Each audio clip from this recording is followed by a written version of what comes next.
இன்றைய வார்த்தைக்கு உங்களை அன்புடன் வரவேற்கிறேன். நம்முடைய தியானத்துக்காக யோவான் சுவிசேஷம் 1வது அதிகாரம் 47வது வசனத்தை வாசிக்க கேட்போம். இயேசு நாத்தான்வேலை தம்மிடத்தில் வர கண்டு அவனை குறித்து, இதோ கபடற்ற உத்தம இஸ்ரவேலன் என்றார்.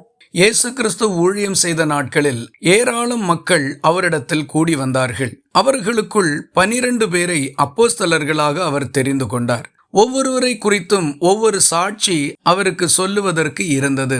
நாத்தான்வேல் என்பவன் தம்மிடத்தில் வருகிறதை இயேசு கண்டு அவனை குறித்து தன்னோடு நின்றவர்களை பார்த்து, இதோ கபடற்ற உத்தம இஸ்ரவேலன் என்கிற ஒரு நற்சாட்சியை அறிவிக்கின்றார். அப்பொழுது நாத்தான்வேல் இயேசுவை பார்த்து, நீர் என்னை எப்படி அறிவீர் என்று கேட்டான். அதற்கு இயேசு அவனை பார்த்து, நீ அத்திமரத்தின் கீழ் இருக்கும்போது உன்னை கண்டேன் என்றார். அப்படி என்றால் இயேசு கிறிஸ்துவனுடைய கண்கள் கபடற்ற உத்தமர்களை தேடிக் கொண்டிருக்கின்றது. அவர்கள் எந்த இடத்தில் இருந்தாலும் ஆண்டவர் இயேசுவனுடைய கண்கள் அவர்களை காண்கின்றது. பிறருக்கு வேலை வழங்குகின்ற நிறுவனங்கள் தகுதியானவர்களை தேடிக்கொண்டிருக்கின்றது. ஒரு பொறுப்பை ஒப்புவிப்பதற்கு ஏற்ற நபர்களை தலைவர்கள் தேடிக்கொண்டிருக்கின்றார்கள். இப்படி எல்லா இடங்களிலும் ஏதோ ஒரு நிலையில் மக்கள் தேடப்பட்டு கொண்டிருக்கின்றார்கள். இந்த வகையில் இயேசு கிறிஸ்து கபடற்ற உத்தமர்களை தேடிக்கொண்டிருக்கின்றார். நாம் ஆண்டவருடைய பார்வையில் கபடற்ற வாழ்க்கை வாழ்ந்தால், உத்தம இருதயத்தோடு ஜீவிப்போமானால், ஆண்டவர் இயேசுவனுடைய கண்கள் நம்மை அடையாளம் காணும். அவருடைய திட்டங்களை நிறைவேற்றும்படி அவர் நம்மை தெரிந்தெடுத்து ஒப்புவிப்பார். தகுதியற்றவர்களை கர்த்தர் தேர்ந்தெடுப்பதில்லை.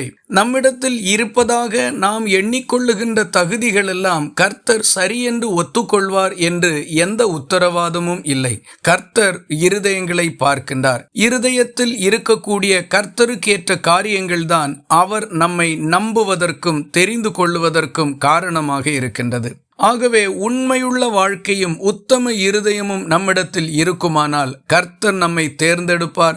அவருடைய காரியங்களை செய்யும்படி ஒப்புவிப்பார். ஒருவேளை ஊழிய பாதையிலேயும் அப்படி செய்யக்கூடும். உலக பிரகாரமான வேலைகளிலும் கர்த்தர் அப்படி நம்மை நடத்தக்கூடும். எந்த இடத்திலானாலும் கர்த்தர் நம்மை நம்புவாரானால் நாம் மேன்மை அடைவோம். ஆகவே கர்த்தருடைய பார்வையில் கபடற்ற உத்தம வாழ்க்கை வாழுவோம். ஆசீர்வதிக்கப்பட்டிருப்போம். இந்த வார்த்தைகள் இந்த நாள் முழுவதும் உங்களுக்கு ஒரு ஆசீர்வாதமாய் இருப்பதாக. ஜெபிக்கலாமா?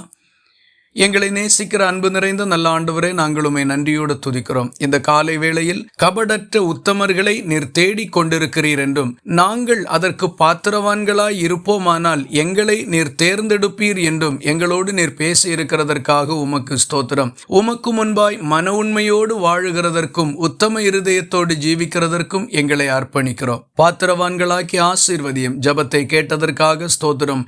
இயேசு கிறிஸ்து மூலம் வேண்டிக் கொள்கிறோம் எங்கள் அன்புள்ள நல்ல பிதாவே. ஆமேன். கர்த்தர் தாமே உங்களை ஆசீர்வதிப்பாராக.